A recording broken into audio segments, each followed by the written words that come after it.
Gold, trusted gold buyers. మీరు తాకట్టు పెట్టిన బంగారాన్ని విడిపించి ఈ రోజు ఉన్న మార్కెట్ ధరకు కొనబడను. రేపు రిలీజ్ అవుతుంది, మీకు ఈ రోజే తెలిసిపోతుంది ఈ సినిమా ఆడదని.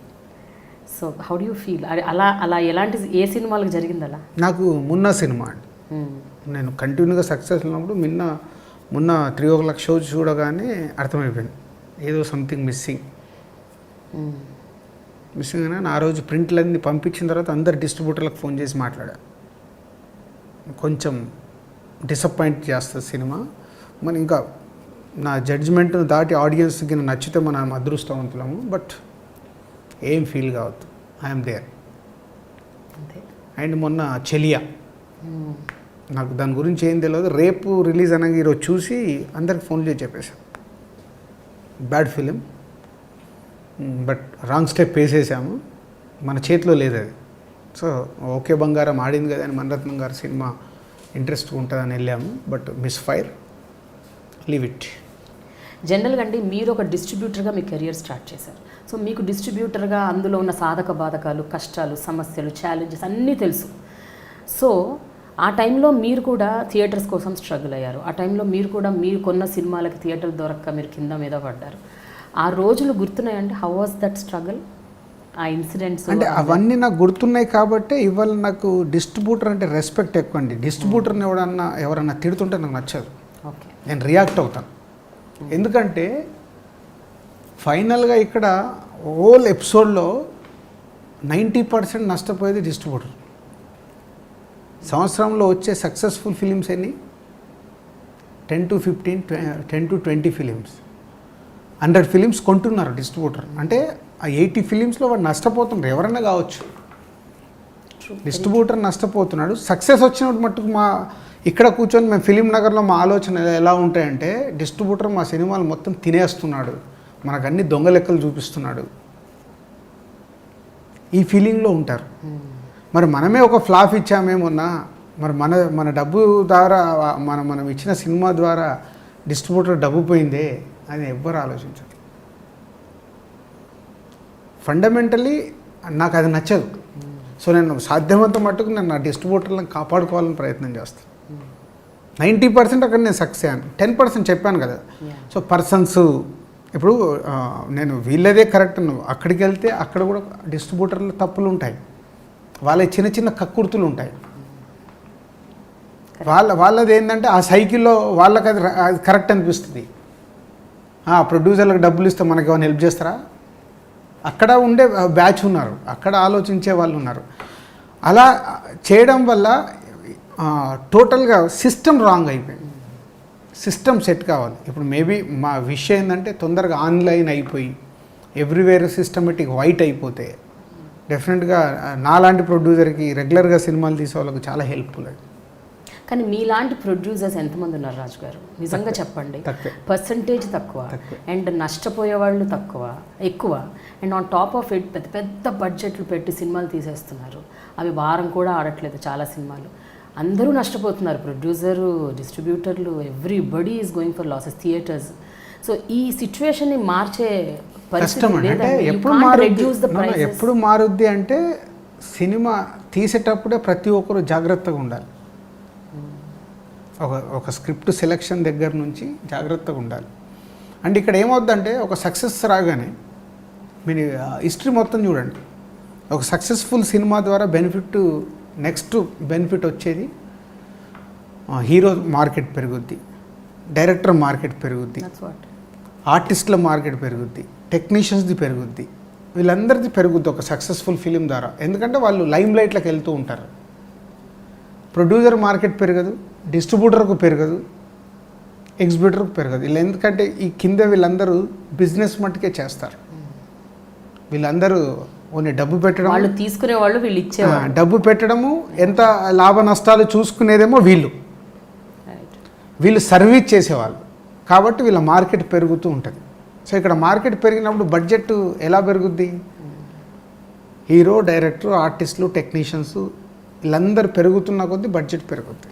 ఇప్పుడు నాలాంటి వాళ్ళు కొంతమంది ప్రొడ్యూసర్స్ ఎందుకు మేము సస్టైన్ అవుతామంటే, ఫస్ట్ నుంచి మేము అన్ని క్యాలిక్యులేట్ చేసుకుని ఈ సినిమా ఈ బడ్జెట్లో చేయాలా వద్దా, లేదు ఒకవేళ ఓవర్ బడ్జెట్ అయితే సినిమా చేయడం వల్ల ఉపయోగం లేదు, మేము ఆగిపోవడానికి ట్రై చేస్తాం. బట్ సమ్వన్ ఇంట్రెస్ట్, డబ్బు ఉంటుంది, సినిమా తీయాలి, హీరో ఎంతన్నా ఓకే, డైరెక్టర్ ఎంతన్నా ఓకే, ఎవరు ఎంతన్నా ఓకే, అందరికి ఇచ్చేసినప్పుడు ఆ సినిమాతో ఆగిపోతుంది అది. ఈ ఇంపాక్ట్ ఏమవుతుంది, తను ఇచ్చేస్తాడు, 1-2 సినిమాలు చేస్తాడు, వెళ్ళిపోతాడు. బట్ ఈ ఇంపాక్ట్ ట్రావెల్ అవుతుంది, నెక్స్ట్ సినిమా తీసే అందరి మీద ట్రావెల్ అవుతుంది. సో ఈ సిస్టంలోనే తప్పు ఉంది. దాన్ని ఇప్పుడు ఎవరు మార్చుతారంటే ఎవరు మార్చలేరు. కానీ మీరండి, ఇప్పుడు మీరు, అల్లు అరవింద్ గారు, సురేష్ బాబు గారు, ఇలాంటి ఒక అంటే డిసైసివ్ మేకింగ్లో ఉన్న ప్రొడ్యూసర్స్ కొంతమంది, అంటే కొంచెం వాళ్ళ పెద్దరికం ఉంది, వాళ్ళకంటూ ఒక రెస్పెక్ట్ ఉంది ఇండస్ట్రీలో. మీరు కనీసం కూర్చొని మాట్లాడి దీన్ని ఏమి చేయలేరా? అంటే హీరోస్ రెమ్యూనరేషన్స్ తగ్గించడం, టెక్నీషియన్స్ రెమ్యూనరేషన్స్ తగ్గించడం, అంటే can't you come out with such kind of అంటే జరగదండి. అది ఎందుకు జరగదంటే, ఇప్పుడు ఒక సినిమాకి ఒక హీరో కావాలి. ఒక హీరో ఉంటేనే తన చుట్టూ సినిమా అనేది రెడీ అవుతుంది. ఎవరు రెడీ చేస్తారు? ఒక డైరెక్టర్ రెడీ చేస్తారు. సో డైరెక్టర్, హీరో పెద్ద సినిమాలకి ఈజ్ వెరీ ఇంపార్టెంట్. దాని తర్వాత వచ్చే టెక్నీషియన్స్ కానీ, ఆర్టిస్టులు కానీ, పెద్ద సినిమా అనే వరకు ఆ సెటప్ కావాలి. ఆ సెటప్ కావాలన్నప్పుడు ఇస్ హీరో మార్కెట్ ఇది. సో హీరో ద్వారా జరగాల్సిన market film industry. It's not Telugu. I understand. నేను అనేది ఏంటంటే హీరో మార్కెటే, అన్నీ కరెక్టే. బట్ హీరోలకి, టెక్నీషియన్లు కూడా తెలుసు, డైరెక్టర్లు కూడా తెలుసు ప్రస్తుతం సిచ్యువేషన్ ఏంటి తెలుసు. వారం కూడా సినిమాలు, ఏ బాహుబలి లాంటి సినిమాలే 3-4 తెలియదండి. అదే తెలుసు అనుకోవడం మనం అనుకుంటాం తెలుసు అని. ఎందుకు తెలియదంటే ఎవరు వెళ్ళి కూడా నిజాయితీగా చెప్పరు ఇది అని. చెప్పడానికి ప్రయత్నం చేసామనుకో, ఇప్పుడు నాలాంటి వాళ్ళు కూడా వాళ్ళ దృష్టిలో తప్పు అవుతుంది. వీళ్ళు అన్ని అబద్ధాలు చెప్తున్నారు, వీళ్ళు తప్పులు చెప్తున్నారు. సో ఇట్స్ నేను అందుకే ఎవరి మీద నేను రుద్దలేను. మాలాంటి ఇప్పుడు మీరు ఏదైతే చెప్పినా ఈ ప్రొడ్యూసర్స్ అందున్నారో మేము రుద్దలేము. మేమేంటి నవ్వుతూ సజెస్టివ్గా కూడా మీరు ఏమి చెప్పలేము. చెప్తే తీసుకోవడం. మీరు ఒక సినిమాకి అలా చేశారు. సీతమ్మ వాకిట్లో సిరిమల్ల చెట్టు సినిమాకి మహేష్ బాబు గారిని, వెంకటేష్ గారిని, ఇద్దరిని పెద్ద హీరోలని ఒప్పించి సినిమా తీసి వాళ్ళిద్దరి రెమ్యూనరేషన్స్ కూడా వాళ్ళు తగ్గించుకునేలాగా మీరు వాళ్ళని కన్విన్స్ చేశారు, వాళ్ళు ఒప్పుకున్నారు. It's a process. ఎప్పుడూ ఒక్కసారి జరుగుద్ది అది. ఎందుకంటే ఆ కథ జరిపించింది. ఆ కథ అంటే చాలా రోజుల తర్వాత ఒక మల్టీ స్టార్ సినిమా, ఒక బ్యూటిఫుల్ ఫ్యామిలీ ఎమోషన్స్తో కూడుకున్న సినిమా, ఆ కథ వాళ్ళకి నచ్చడము, క్యారెక్టర్లు నచ్చడం, ఇవన్నీ జరగడం వల్ల మహేష్ బాబు గారు నిజంగా ఆ ప్రాజెక్ట్ జరగడానికి మెయిన్ రీజన్ మహేష్ బాబు గారే. సో మహేష్ బాబు గారు కూడా అన్ని రకాలుగా లేదు ఈ సినిమా ఇలాగే తీయాలి, ఈ సినిమా మళ్ళీ ఏదో ఫైట్లు పెట్టి, పాటలు పెట్టి, సెట్లు వేసి తీయకూడదు, న్యాచురల్గానే తీద్దాము. సో అందరు అలా టీమ్గా తయారయ్యారు. అది ఎప్పుడో ఒకసారి కానీ జరుగుద్దండి, అది రెగ్యులర్గా జరగదు.